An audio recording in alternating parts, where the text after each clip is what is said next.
And now back to Nemo Nation with Dave Nemo, Jimmy Mack, and of course, Phone Master Dre. Indeed, because we are live from Fastport Studios on this fantastic Monday with Dave Nemo, Jimmy Mack. Hey, by the way, speaking of our good friends over at Fastport, I do want to give them a shout out as well. They are doing essentially what I would call the Lord's work. They're solving America's toughest recruiting and workforce challenges. They do it through research, technology, and people, especially Mr. Rolltide himself, who was on the chat this morning, Brad Bentley and his friends Dave Harrison and Gina Molinax. From registered apprenticeships to veteran readiness, you can learn more at fastport.com or nationalapprenticeship.org. We have a friend in studio. We have a friend we're getting on the phone here in just a moment as the fast-paced continues here. Before we get to John Mahle, who we're going to talk to in just a moment here, Dave will do the honors. I wanted to ask Chris really quickly about the 600,000 number. I'm just going to say that simply, and I want you to kind of explicate that. Sure. So what's interesting to me is I was reading some posts by Professor Miller, who love to follow him on LinkedIn. Boy, he's stirring some stuff up. Look, I don't do any other social media, so I love the drama on LinkedIn these days. It's kind of interesting. But one point that I think was really interesting that he made, actually, I related to my personal experience. So I'm 17 years old, and I'm driving back from my job in Boston to where I went to school at the time. So I've been driving a sedan for a whole year, basically. And it's late at night in January. It's pitch black outside. Lights come on behind me. It's a state trooper, pulls me over. I could barely speak English at that point, trying to figure out what was going on there. And he was stopping me because my taillight was out, and he wanted to make sure I got back home safely. The nicest possible thing in the world. But I kind of forgot how to speak English at that point. And Professor Miller makes the point that these kinds of communication issues might not necessarily take a driver permanently off the road. They might just need to be resolved in the moment. It might result in a temporary out of service. Dave, as you pointed out, something that hadn't really been enforced before might come up again. So is that 600,000 really people who will never drive again, or are they just off the road for a day, a week, something like that? I don't know. I think it's a really good point, something to think about. Have I told you my story about the busted taillight when I got pulled over in New Orleans? I had a busted taillight, got pulled over. The driver and the policeman walks over, and I already knew I knew him vaguely, but I knew his partner better from my old days. And he came over and he said, "Look, I'm not going to make a big deal out of this. You got it busted." And he turned around and looked at his own car, and his front headlight was out. And he went, "Well, you know what? The hell with that. Just get home in one piece, okay? And make sure that you get this fixed tomorrow morning." He said, "I'll get this fixed tonight at the motor pool." But you have that moment of like, why am I being pulled over? Why am I being pulled over? You start to panic. Your heart rate goes up. I mean, it's contact with law enforcement can be stressful, even if you've done nothing wrong, even if they're there to help you. Something I never thought of that. I mean, that's and let me tell you, they talk about how to talk to the public. They're, like I said, I mean, and the idea, I'm gonna be blunt again, man. It's like that's the problem with wearing a mask sometimes. That is a problem. You're not going to get the same communication level that you might want to get. And, people don't want to hear that from me, but I'm a big, would anybody in this room say I am not a fan of police? I wouldn't say it. Yeah, exactly. I mean, and it's just like, but I'm telling you, often you'll see it's why a lot of times you get a cowboy or you'll get a police officer. Mm-hmm. And you want a police officer because the police officer will be like, "Hey, I want you to take a breath. Let's talk for a second. I'm just noticing your taillight is out." Yep. There's a lot of stuff to unpack, but John Mahle is joining us this morning, and Dave wants to do the intros here. So, Dave, since you have it all pulled up, take it away. Well, John is the senior sales executive at Triple T Transport. That's why you wanted me to do it. Triple T Transport. Triple T Transport. And he is the host of Stay in Your Lane, which is what I should do, the Stay in Your Lane podcast. And welcome back, John. It's great to have you back. Good morning. Well, good morning and thank you. Happy November. Happy November to all the listeners. Well, I went as a Jedi, and Madison went as Freddy Krueger, and Andre went as a white band in his 30s. Austin Powers. Austin Powers. Oh, yeah, he showed up, by the way, John, I walked into the studio, and Dre literally was dressed as Austin Powers with the music playing. That was my... Oh, I would have thought Dave would have taken the advantage of Ben Yoda. funny that is not. Nicely done. Goodness. Nicely done, baby. And Chris Orban, Journey TMS is with us here in the studio this morning, John, as well. And I thought maybe you guys might. I have sort of I was looking through some of your stuff, John, and podcasting and everything, and I came up with this question for you, and I thought maybe you and Chris and Jimmy Mack might want to throw this around. Supply chain issues. They range from the macro from the micro rather. Is my load going to get there? That's your micro, day to day. And then they range to the macro, which is stuff like what's China up to. So on your John Mahle list of things on this Monday morning, what's the micro that's gnawing at you, and what's the macro that is that you're looking at? Well, I think the micro is the safety issue, the driver's CDL scenario. Sean Duffy spoke in length of it on Thursday afternoon, and for everyone that hasn't had time to watch the what was a press conference, it's on YouTube on efforts to strengthen the CDL scenario. But it touches a lot of different points. See, he didn't have the staff and doesn't have the staff like ICE or anyone else to try and police the CDL scenario.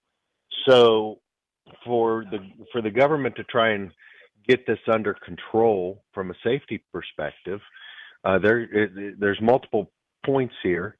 Going after the drivers at the ground level, because not all states are complying, and then and they can be in any state when they get pulled over, right? So that's one way. The next way is to go after companies that have hired drivers that aren't qualified, and also the CDL mills that have basically said these drivers have passed and they're ready to hit the road. But I think the key to this was I think the most important part of this is going to be holding shippers accountable for loading drivers they know aren't safe or that are breaking the law. So, that now all of a sudden we've got teeth from a legal perspective. Being liable is what they stated. That's the micro that might hold your load up or delay your load or change the way you look at your supply chain or what you've been doing, depending on how you operate and your model, your own business model. I think that varies from company to company, right? And then the macro is, we've got uncertainty when we have tariffs, when we have unrest, anything that doesn't allow for people to be confident. Normally, people hold back.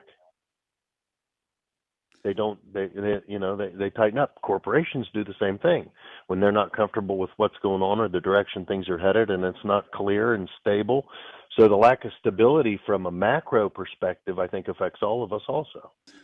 By the way, I wanted to. What do you guys think? I was going to actually. I think you're absolutely right. I think there's so much in there to unpack. It's an entire 3-hour show, to be honest with you. But the thing that's most on my mind these days, and I'd like to turn this over to Chris as well too, and then get back to John, is I have to tell you, I'm, as you know, exist in the education and training space.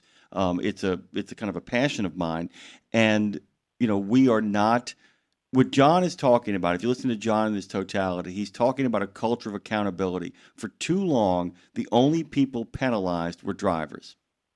For too long. And what John is talking about is sticking it to a shipper who doesn't do the right thing, sticking it to anybody in the supply chain. They're holding every single person accountable for what we're dealing with here. It's not that we're asking less accountability from the driver. That's not what they want these days. I think John is on to something here, Chris, the idea that we've got to start penalizing people by following the money and following how they are profiting from these kind of loopholes in the system. I do think a lot of what's going on with the non-domicile drivers is more of a safety benefit than it is ultimately a rate benefit. But that being said, a safety benefit ultimately results in a rate benefit because it Absolutely. clears up the roads to allow you to do your job more efficiently and effectively. I think if it's an economic benefit, it's a long-term one way down the road, but I think it could have some immediate impact on safety, not just with those from overseas being here, but as importantly, unqualified drivers, whether they are local or whether they are international.